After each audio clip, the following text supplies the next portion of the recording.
Well, after nearly 6 months on the run, detectives have found former NFL star Antonio Brown. So Antonio Brown says he was jumped and had to defend himself. But if that's true, then explain why police say he grabbed somebody else's gun and started shooting.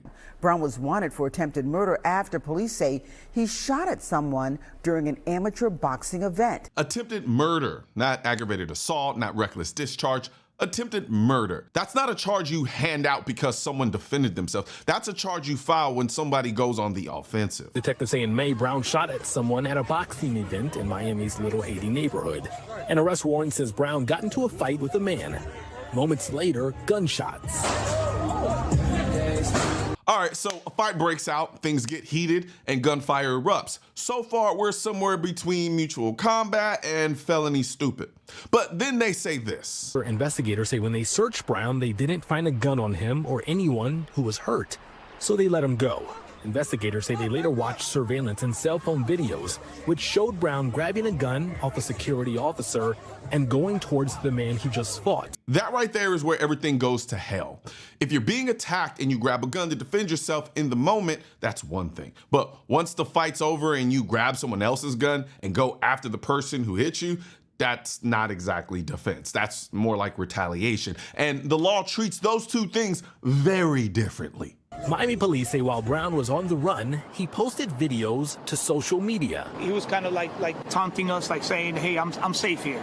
You know, posting taunts while you're on the run, essentially. Yeah, that's called Exhibit A in you're not helping your case folder. And that's the thing. You see, when you piss off the law a lot of times, it doesn't care how famous you are or how much money you've got. It cares about your actions at that point. The question remains, was Antonio Brown defending himself, or was this a celebrity meltdown with a gun in hand? Let's break down what the law actually says about this kind of situation, because if this is what it looks like, it's bad. All right, let's get into this deeper, because at first glance, this doesn't look like a defensive gun use. So, according to Breitbart, former NFL wide receiver Antonio Brown was arrested in Dubai and is being extradited to Miami to be tried for attempted murder following a shooting on May 17th. So right off the bat, attempted murder. That's the highest level intent-based charge you can catch, short of actually killing someone. And here's the wild part.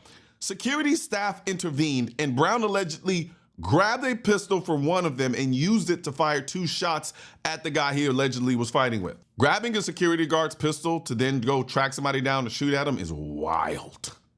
That one sentence tells you everything you need to know about why this isn't probably going to fly in court. You can't just take somebody else's gun, chase someone down, and then claim self-defense. That's not defense of life. That's offense with somebody else's gun. So Brown said he was the victim of an attempted robbery, which he claimed led to the fight and shots being fired. Now, okay, let's say he was jumped. Let's say they were actually trying to rob him for his jewelry. Here's the problem. You can't use lethal force to defend property in most states. Texas is one of the few exceptions, but even then, it's complicated as hell. And this didn't happen in Texas. This happened in Miami. So now we're talking about Florida. And in Florida, you can use deadly force only when you're in reasonable fear of imminent death or great bodily harm, not when you're chasing someone down because they pissed you off. But Antonio Brown goes on to say that police temporarily detained him until they received his side of the story and then released him. He says, I went home that night and was not arrested. Now, that part actually makes sense. At first, they didn't have a victim or weapon, but later, one of the guys said a bullet grazed his neck. And when they pulled the surveillance, they saw Antonio grabbing the gun and chasing after the man. That's the kind of evidence prosecutors love because it destroys any reasonable claim of fear. Now look, I'm not saying Antonio Brown is absolutely, definitely guilty. That's for a court to decide. But when you've got video, witnesses, and ballistics all telling the same story, that's not bad optics, that's a bad case. And this isn't even about fame. This is about understanding the difference between self-defense, defense of property, and retaliation. Because a lot of people think if someone touches your stuff, you can just pull a gun out. No, you can't do that. That's not how this works. You can't pursue someone who's retreating. You can't escalate a fight you already left. And you definitely can't grab a guard's gun and open fire in public. That's every defensive gun use instructor's nightmare scenario. Which brings me to this. This case is exactly why USCCA sponsors this channel, because they don't just protect you legally and financially, they protect you before it even happens by giving you the training, education, and knowledge you need so that if you ever have to defend yourself, you'll know the law, the limits, and the moment where self-defense stops and retaliation begins. If Antonio Brown had that knowledge, maybe he wouldn't be fighting for his freedom right now. Because the truth is, the difference between freedom and 15 years in prison often comes down to what you knew in those few seconds before you pulled the trigger. So, if you carry a gun or ever think you might need to, make sure you're protected legally, financially, and mentally. Click the link in the description section and check out USCCA. They'll help you prepare so you don't end up like Antonio Brown, armed, angry, and arrested. Now, I'm not saying Antonio Brown's story is over, but based on what we're seeing, this ain't really looking like self-defense. It's a cautionary tale of what happens when emotion takes over logic and the gun becomes a tool for vengeance instead of protection. And that's not something any of us should ever want to go viral for. One thing's for certain and two things are for sure.